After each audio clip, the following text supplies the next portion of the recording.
Break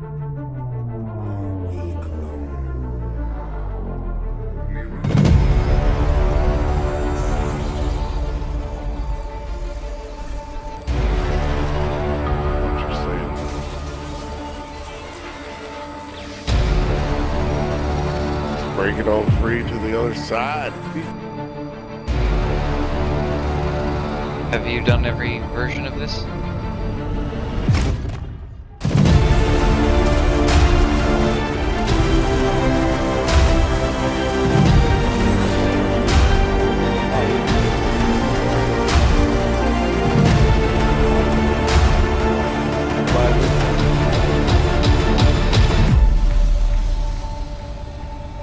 It's just leaving us right here. Sliver at the same time. Yep.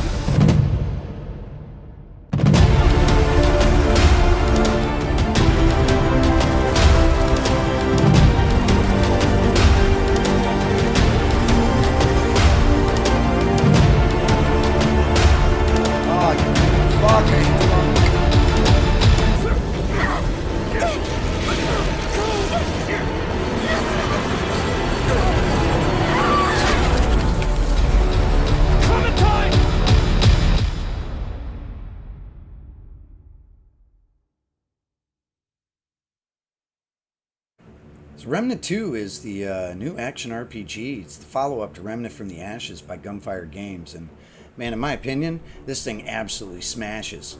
It has knocked it out of the park with this, man. It's so good. So good. It hits all the right spots, all the right marks. They built it in Unreal 5, and it is just graphically stunning.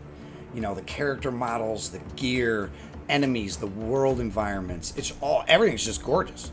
You know, they had massive attention to detail in this, and I'm really, really excited. If this is the future with Unreal 5, holy cow, I can't wait to see what's coming.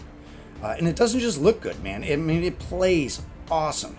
It's really smooth. Once you get the control set down, it really plays smooth. Fantastic gameplay. Co-op, solo, connectivity, really good. In my opinion, man, it's really worth picking up and giving a playthrough.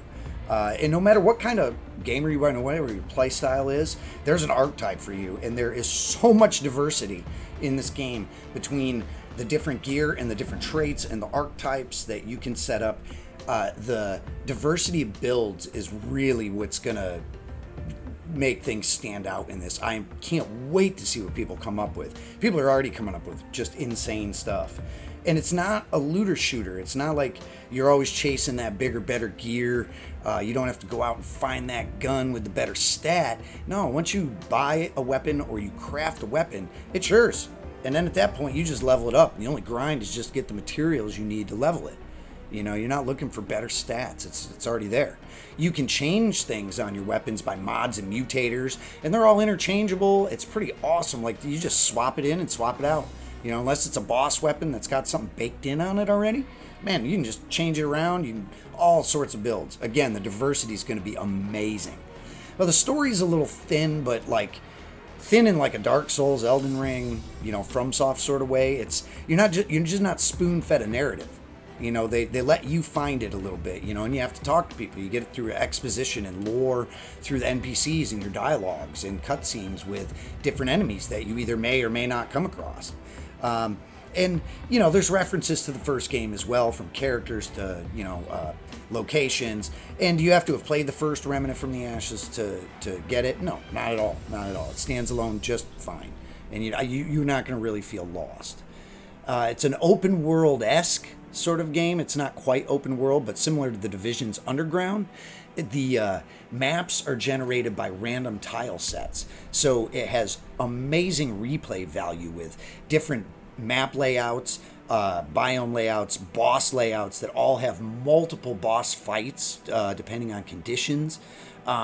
So we were all playing each other's campaigns because we all started in different spots, and we were all playing each other's campaigns to get the different rewards. And the co-op is awesome. It's really fun, really easy. You can jump in and out real quick. But one of my biggest cons of the game happens with the co-op when somebody drops or they desync. On console, we had to exit out back to the main menu, go back in, get the party set back up and all that. And it was just sort of a pain in the ass. It's not game breaking, but still it was irritating, you know. And another con, along with Recon's biggest con, which he wanted me to state, is that the hit boxes on the bosses seem to be way too big from what they show. They seem to hit you way outside their zone a lot of the time. And yeah, I don't think it's the iframes thing. You know, maybe it's a connectivity thing. I understand the iframes, you can extend them by different items and you can get your evade distance and all that. Like, I get that. But they seem to be way outside, you know, and maybe it's just a Dark Souls sort of get good sort of thing. But other than that, that's really it for the negatives, man. Like, minus a few reward bugs, like for beating the game on difficulties, not being given the rewards for that. It's a little weird. But overall, I think it's a fantastic game, whether you play it by yourself or you play it solo. You can play it on the easiest difficulty, you know, and play it solo just fine. And each world map feels dramatically different. They're all great. And the puzzles are absolutely next level. And they really make you pay attention to your world environment and everything that's going on around you, because it's not just given to you, but their answers are there. You may see a symbol marked on something throughout the level and think, oh, what the heck is that? And then later on you come onto a puzzle and you're like, oh, hey, look at this. The solution's there. But always ask yourself, what am I missing? What am I missing? And man, they are so rewarding when you finally beat them. Like that music box puzzle. Oh, that was so rewarding. And a lot of the time they're actually rewarding. Like, they'll give you a nice, decent item. It may not fit your build or what you're going for, but there's so much diversity that, hey, you know what? I might use that later. You know, so they're pretty rewarding, which feels really good. And along with the bosses are punishing. They are punishing. And they will punish you if you are just button mashing. You need to learn their timing and learn their moveset. And if you don't, they're just going to whip your ass over and over and over.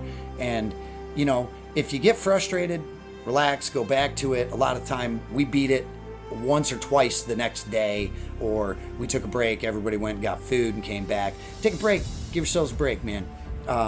But it's a great game overall.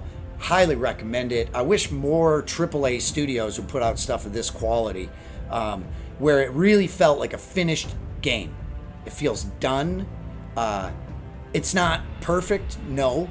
There's things that quality of life, there's a couple bugs here and there, but overall, man, it feels great to get a game that feels this good out of the box day one. And guys, I can't recommend it enough, and I'm going to leave you here with some gameplay footage. This is just straight gameplay footage of Nightmare difficulty. We have a guest with us, Mr. Lethal Critter. We're going to leave you with that. And guys, we stream every Sunday night on Twitch at 8 p.m. Eastern Time. We post videos here on YouTube. We're going to come up with a lot of build videos of like what we use. And it might not be meta, but we like it and it's fun. So if you enjoy that sort of stuff, like, subscribe, all that happy horse shit that social media wants from you. And we'll see you next time.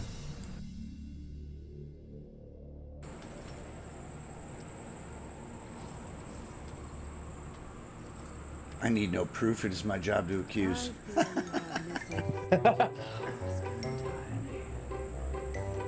yet, the consequence. Indeed.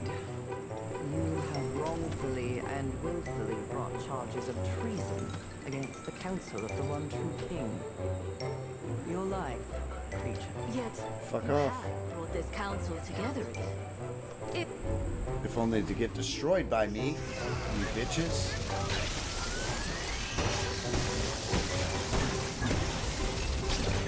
Oh, they're taking no damage.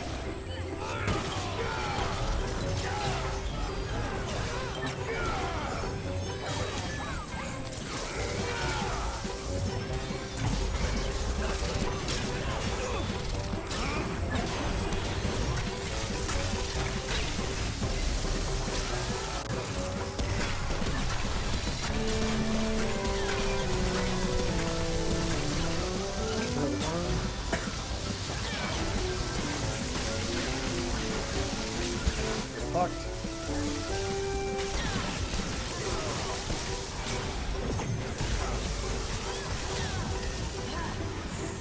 Protector Signet.